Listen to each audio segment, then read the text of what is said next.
बिस्मिल्लाहिर्रहमानिर्रहीम। अस्सलामु अलैकुम वरहमतुल्लाहि वबरकातुहू। दुआ कबूल होने का बेहतरीन वजीफ़ा। दुआ कैसे कबूल होती है? हज़रत अबू दर्दा रज़ी अल्लाह अन्हु से रिवायत है कि रसूलुल्लाह सल्लल्लाहु अलैहि वसल्लम ने फरमाया, किसी मुसलमान की अपने भाई के लिए गायबाना दुआ कबूल होती है। अल्लाह का एक ऐसा फरिश्ता है जिसकी ये ड्यूटी है कि जब वो अपने किसी भाई के लिए गायबाना कोई अच्छी दुआ करे तो वो फरिश्ता कहता है कि तेरी ये दुआ अल्लाह कबूल करे और तेरे लिए भी इसी तरह का खैर अता करे। गायबाना दुआ की जिस खसूसियत और बरकत का इस हदीस में जिक्र है, इसकी ख़ास वजह बज़ाहिर ये है कि ऐसी दुआ में इखलास ज़्यादा होता है। रसूलुल्लाह सल्लल्लाहु अलैहि वसल्लम की एक बड़ी खूबसूरत हदीस पाक है और इस हदीस के रावी हज़रत उमर फ़ारूक अमीरुल मोमिनीन रज़ी अल्लाहु अन्हु है। आप फरमाते हैं कि दुआ ज़मीन व आसमान के दरमियान रोकी जाती है जब तक तुम अपने नबी पर दरूद न भेजो और वो दुआ बुलंद नहीं हो पाती। दरूद पाक की अहमियत को समझिए कि अगर अव्वल व आखिर दरूद पाक हो, क्योंकि उलमा फरमाते हैं कि दरूद पाक एक ऐसा अमल है, एक ऐसा वजीफ़ा है जो मकबूल ही मकबूल है, जिसको रद्द नहीं किया जाता। तो अव्वल व आखिर कबूल होने वाला अमल कर लिया जाए, तो वजीफ़ा पढ़ लिया जाए, तो रब्बे करीम की रहमत से उम्मीद है कि उन दोनों के दरमियान जो चीज़ है वो भी कबूल कर ली जाएगी। तो दुआ से पहले भी दरूद पाक और दुआ के बाद भी दरूद पाक।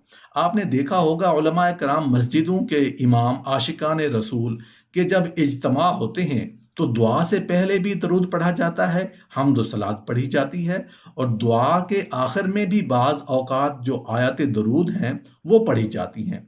तो मालूम हुआ कि दरूद पाक एक ऐसा वजीफ़ा है जो हर जगह काम आने वाला है। हज़रत अरबाज बिन सारिया रज़ियल्लाहु अन्हु से रिवायत है कि रसूलुल्लाह सल्लल्लाहु अलैहि वसल्लम ने फरमाया, जो बंदा फ़र्ज नमाज पढ़े और उसके बाद दिल से दुआ करे तो उसकी दुआ कबूल होगी। इसी तरह जो आदमी कुरान मजीद ख़त्म करे और दुआ करे तो उसकी दुआ भी कबूल होगी। नमाज और ख़ास कर फ़र्ज नमाज में और कुरान पाक की तिलावत के वक्त बंदा अल्लाह ताला से करीब तर और उससे हम कलाम होता है, बशर्ते कि नमाज और तिलावत की सूरत सिर्फ सूरत ना हो बल्कि हकीकत हो। गोया ये दोनों अमल बंदा मोमिन की मेराज है। बस इन दोनों के ख़त्म पर बंदा अल्लाह ताला से जो दुआ करे वो उसकी मुस्तहक है कि रहमत इलाही खुद आगे बढ़ के उसका इस्तकबाल करे। हज़रत अनस रज़ियल्लाहु अन्हु से रिवायत है कि रसूलुल्लाह सल्लल्लाहु अलैहि वसल्लम ने फरमाया कि आज़ान और अकामत के दरमियान दुआ रद्द नहीं होती, कबूल ही होती है। हज़रत अबू अमामा रज़ियल्लाहु अन्हु से रिवायत है कि रसूलुल्लाह सल्लल्लाहु अलैहि वसल्लम ने फरमाया, चार मौके ऐसे हैं जिनमें दुआ खसूसियत से कबूल होती है। राह खुदा में जंग के वक्त और जिस वक्त आसमान से बारिश हो रही हो और रहमत का समा हो और नमाज के वक्त जब काबतुल्लाह नज़र के सामने हो। हज़रत रबिया बिन वकास रज़ियल्लाहु अन्हु से रिवायत है कि रसूलुल्लाह सल्लल्लाहु अलैहि वसल्लम ने फरमाया, तीन मौके ऐसे हैं कि इनमें दुआ की जाए तो वो रद्द नहीं होगी बल्कि लाजमन कबूल ही होगी। एक ये कि कोई आदमी ऐसे जंगल बियाबान में हो जहां खुदा के सिवा कोई उसे देखने वाला ना हो और वहां वो खुदा के हुजूर में खड़े होकर नमाज पढ़े और फिर दुआ करे। दूसरे ये कि कोई शख्स मैदान जिहाद में दुश्मन की फौज के सामने हो, उसके साथ मैदान छोड़कर भाग गए हों मगर वो दुश्मन के नरगा में साबित कदम रहा हो और उस हाल में दुआ करे। तीसरे वो आदमी जो रात के आखिरी हिस्से में बिस्तर के छोड़कर अल्लाह के हुजूर में खड़ा हो और फिर दुआ करे, तो उन बंदों की ये हालत दुआएं कबूल होती हैं। हज़रत जाबिर रज़ियल्लाहु अन्हु से रिवायत बयान करते हैं कि मैंने रसूलुल्लाह सल्लल्लाहु अलैहि वसल्लम से ये बात सुनी है कि रात में एक ख़ास वक्त है जो मोमिन बंदा उस वक्त में अल्लाह ताला से दुनिया या आखिरत की कोई खैर और भलाई मांगेगा तो अल्लाह ताला उसको ज़रूर अता फरमा देगा। और उसमें किसी ख़ास रात की खसूसियत नहीं बल्कि अल्लाह का ये करम हर रात में होता है। हज़रत अबू हुरैरा रज़ियल्लाहु अन्हु की वो हदीस मारिफुल हदीस की जिल्द सोम में तहज्जुद के बयान में इरशाद फरमाया गया है कि जब रात का आखिरी तिहाई हिस्सा बाकी रह जाता है तो अल्लाह ताला समाए दुनिया की तरफ नजूर फरमाते हैं और खुद उनकी तरफ से पुकार होती है, کوئی ہے مانگنے والا کہ میں اس کو عطا کروں، کوئی ہے بخشش چاہنے والا کہ میں اس کی بخشش کا فیصلہ کروں۔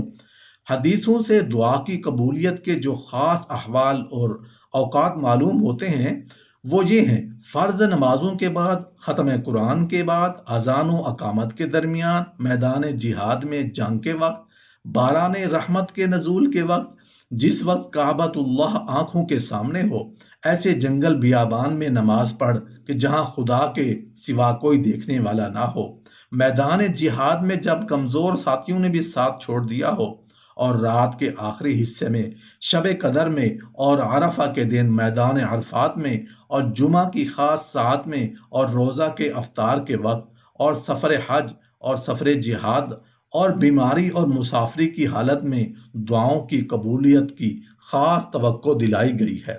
لیکن یہ بات برابر ملحوظ رہنی چاہیے کہ دعا کا مطلب دعا کے الفاظ اور صرف اس کی صورت نہیں ہے، بلکہ اس کی وہ حقیقت ہے جو پہلے ذکر کی جا چکی ہے۔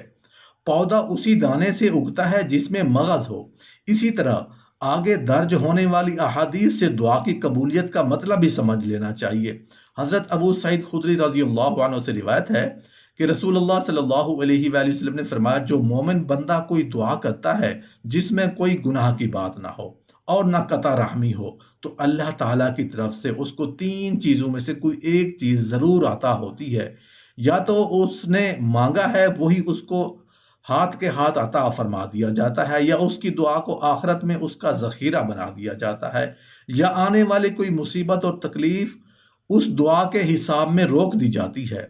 صحابہ نے عرض کیا: جب بات یہ ہے کہ ہر دعا ضرور قبول ہوتی ہے اور اس کے حساب میں کچھ نہ کچھ ضرور ملتا ہے، تو ہم بہت زیادہ دعائیں کریں گے۔ رسول اللہ صلی اللہ علیہ وآلہ وسلم نے فرمایا: اللہ کے پاس اس سے بھی زیادہ ہے۔ حضرت ابو حریرہ رضی اللہ عنہ سے روایت ہے کہ رسول اللہ صلی اللہ علیہ وآلہ وسلم نے فرمایا: تین دعائیں ہیں جو خاص طور سے قبول ہوتی ہیں، ان کی قبولیت میں شک ہی نہیں ہے۔ ایک اولاد کے حق میں ماں باپ کی دعا، دوسرے مسافر اور پردیسی کی دعا، تیسرے مظلوم کی دعا۔ ان دعاؤں کی مقبولیت کا خاص راز بھی یہی ہے کہ یہ دعائیں اخلاص سے اور دل سے ہوتی ہیں۔ اولاد کے لیے ماں باپ کا خلوص تو ظاہر ہے، اسی طرح بیچارے پردیسی اور مظلوم کا دل شکستہ ہوتا ہے، اور دل کی شکستگی میں اللہ تعالیٰ کی رحمت کو کھینچنے کی خاص طاقت ہے۔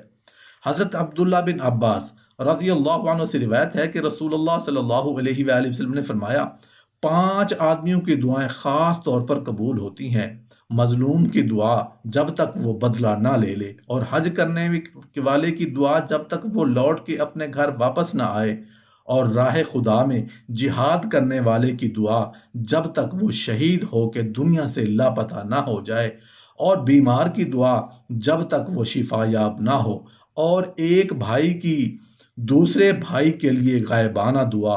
یہ سب بیان فرمانے کے بعد رسول اللہ صلی اللہ علیہ وآلہ وسلم نے ارشاد فرمایا: اور ان دعاؤں میں سب سے جلدی قبول ہونے والی دعا کسی بھائی کے لیے غائبانہ دعا ہے۔